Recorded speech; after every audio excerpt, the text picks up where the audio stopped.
Hello there, lovely people. It's Alex from Nintendo Life here, and today we're going to be taking a look at the biggest, the longest, and most importantly, the girthiest games available on the Nintendo Switch. When we talk about longest and biggest and girthiest, we are of course referring to longevity, or the number of hours it requires to complete the game, in one way or another. We're going to be looking at two different statistics. Number one, the length of time it takes to complete the main story, and number two, the amount of time it takes to complete the game 100%, and we're going to be ranking them by that latter figure. All of the numbers featured in this video come courtesy of the website howlongtobeat.com, which is a really useful website where people submit how long it took for them to complete games and sort of just, median,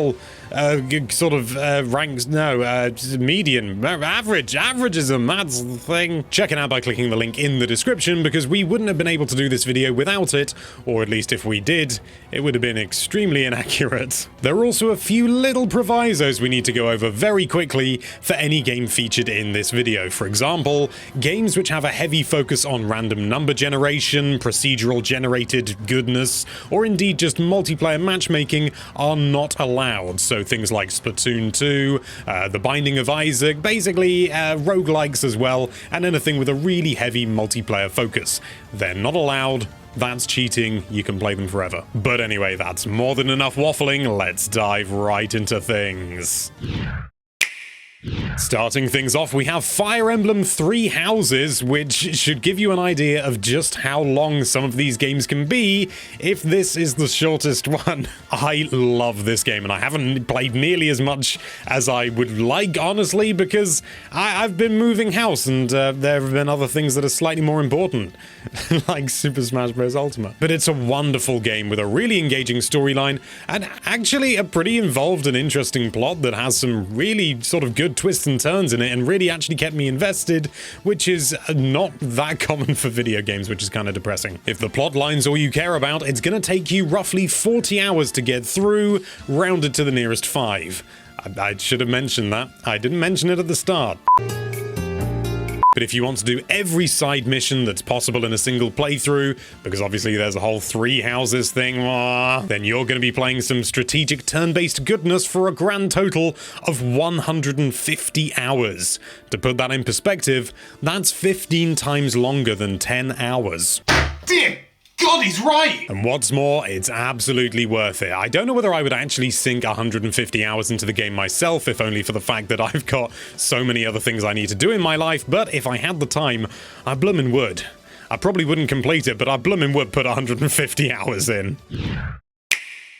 Next up, we've got a bit of a cheeky one, because the time of recording is not technically out yet. It's The Witcher 3 Wild Hunt. Now, the game obviously is not out for the Switch yet. However, it is coming, and it's the same game on the Switch as it is on all the other platforms, and I've played the other platforms, and it's a good. There's a certain sort of intangible magic about The Witcher 3, at least for me. I don't fully know how to describe it. Probably somebody's done a much better job than I have, but there's just something engrossing. The world feels alive, much more so than something like The Elder Scrolls, which will be making an appearance later, spoilers. I think it's just because the characters act and animate and behave in a much more tailored manner, rather than having these sort of stiff animations. Don't get me wrong, I love Skyrim and I'll be talking about it plenty later on, but The Witcher 3, it just feels real. It feels like a real world rather than necessarily a game. And again, it's colossal. If you want to complete the main story, you're going to have to sink in a whopping 50 hours into the game. That's 10 hours longer than Fire Emblem Three Houses, maths fans. However, if you want to go for the full 100% completion, you're going to be looking at 170 hours, which is a long old time. What's that in days? It's 7 whole days. Having said that, you could very easily sink even more hours into that if you just want to take your time and explore the world, which I really, really recommend you do, because it's just alive. It feels real, and when it eventually comes to the Switch, you can do it anywhere. You can do it in a real forest if you like.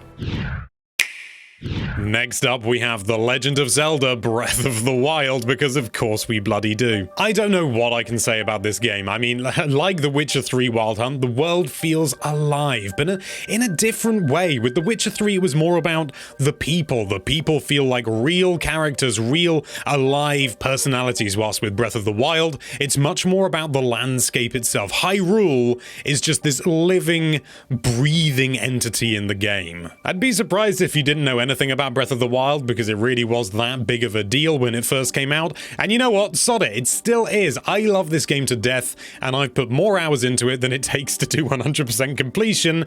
And to be honest, if you get stuck into the game, you probably will do too, because with Breath of the Wild, it's just enjoyable to just go around and play with the world, you know, play with the physics, splash around in the water, you know, see what you can do with some guardians. It's just fun to exist. The main story will set you back just 50 hours on average, although you can, if you want, just go right to the end and complete it that quickly. This is obviously a sort of an aggregate, an average of a load of people's playthroughs, and 50 hours seems about right if you want to do all of the divine beasts and stuff like that, and then eventually take out the old Ganons. But if you want to do everything, and I mean every single Korok seed, it'll set you back an average of 180 hours. Which, actually, I think I've put like 185 in, so I'm way behind. I've got like 40 Korok seeds or something. I mean, it's probably more, but it feels like that. And you know what? I'm in no hurry to stop anytime soon. Anytime that I have a sort of a long period of time, I love to get stuck in Breath of the Wild and just live the world. Especially now in Master Mode, where everything wants to kill me.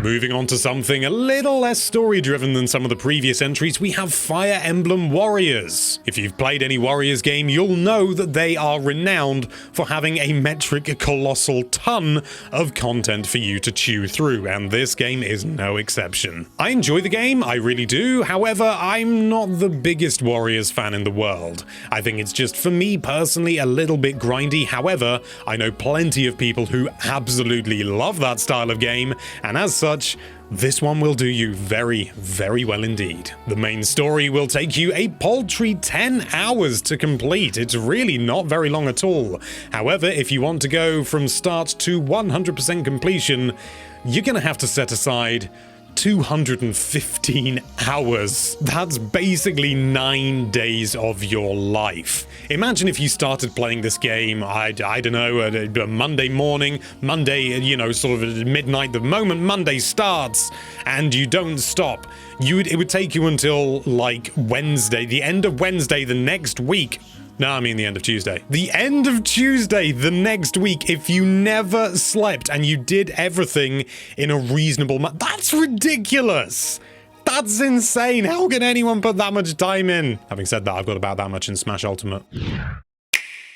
I told you we'd talk about it. Yes, the Elder Scrolls V Skyrim. One of these shorter main story games overall, but a big old chuffing completion sausage. It's been out for bloody ages, and whilst there are certain things about Skyrim that haven't aged terribly well, you can't deny that when it comes to just playing a big game, Skyrim's right up there. I mean, I don't even know how many times I've played through the game, and yet playing it on the Switch, like, I think I'm on my third playthrough on the Switch, and I'm still finding missions and quests that I've never seen before. Never even heard about them on the internet or anything like that. No, there are just so many blooming quests, and yeah, you know, arguably they are a bit sort of just go from point A to point B, but there's usually something interesting going on, and, you know, you can play through just using your fists if you want to have an irritating time. Just play Khajiit and you'll be okay. But this whole thing is an absolute monolith.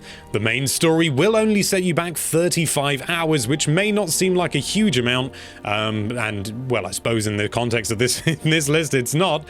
But even so, you want to do everything, you're going to set yourself back 225 hours. And I think the most terrifying thing is, we're only just over halfway through the list. And we're on games that take 225 hours to complete. Let's get on with the next one.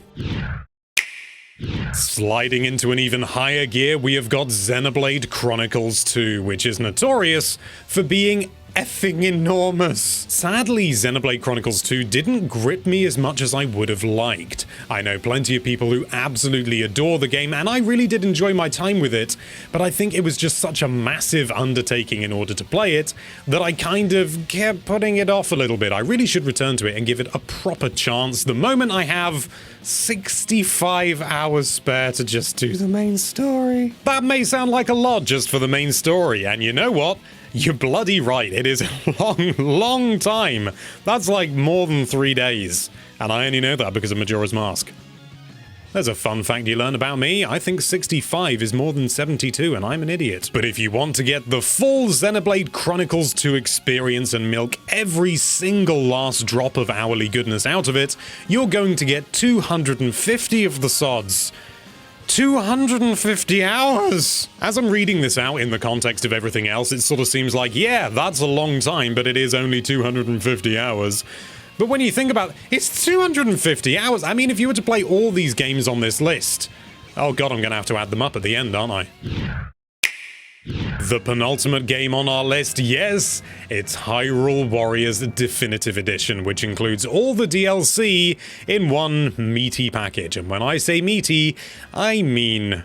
meaty. In the same manner as Fire Emblem Warriors, it's a little bit sort of spammy, hack and slashy, sort of grindy for me personally, but I absolutely enjoyed my time with the game, and I did go through the main story and play for quite a bit longer after that.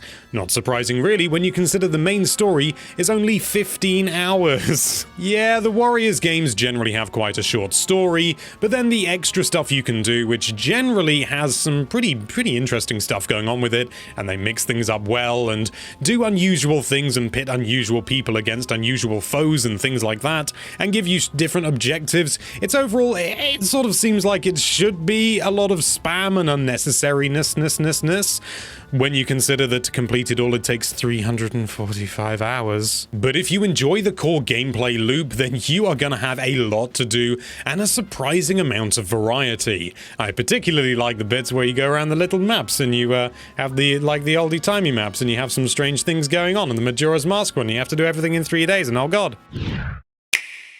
So, the game with the most number of hours in it on the Nintendo Switch of curated content that isn't focused on RNG or online multiplayer is Monster Hunter Generations Ultimate. And if you've played a Monster Hunter game, you're probably thinking, well, obviously. When you consider that a single mission in Monster Hunter can range from about, I don't know, maybe about 5 to 10 minutes for something really simple if you're just gathering, all the way up to about an hour, if not more, on some of the really hard enemies, especially if you're playing solo, you can see why this is number one. I love Monster Hunter to pieces, but again, it's one of those games, at least with Generations Ultimate on the Switch, where I just have not been able to justify the amount of time it would take for me to complete when there are so many other Smash Bros to play. Slaying your way through the main story of monsters will take you only 80 hours, which is still... Is that the longest one on the list? Yep, 80 hours. It's the longest main story and the longest 100% completion. It definitely deserves to be here. But if you want to complete everything, and that means every piece of armor, slaying every beast numerous times, getting every little bit of little tiddly armor for your lovely Palico chums, you're gonna have to spend, on average, 390 hours playing this game. I don't know anyone who's got that much time spare personally, but if you do and you want a game to basically take over your life, honestly, in terms of like the hours you can play in this game for curated content, compared to the amount it would cost you, this has got to be some of the best value on the Switch. I mean, 390 hours! Obviously, there are games like Super Smash Bros. Where you can play the game pretty much forever, and I intend to, but there are 390 hours of actual curated content in Monster Hunter Generations Ultimate. And that is...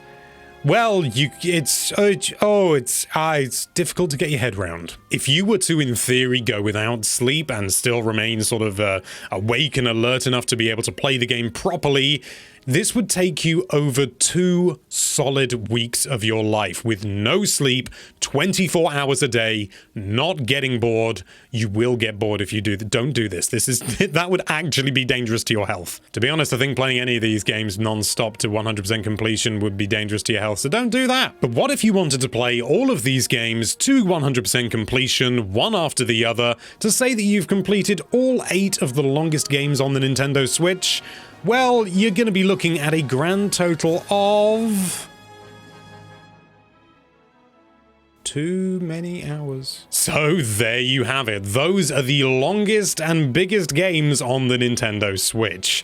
Have you played any of these to 100% completion, or have you just merely dreamed of maybe doing so? Let us know with a comment down below. Thank you so much for watching. If you like this video, then why don't you spend 1,925 hours just admiring that subscribe button and then give it a click. And be sure to check out nintendolive.com for all sorts of lovely Nintendo related content. Thank you again for watching. Bye-bye.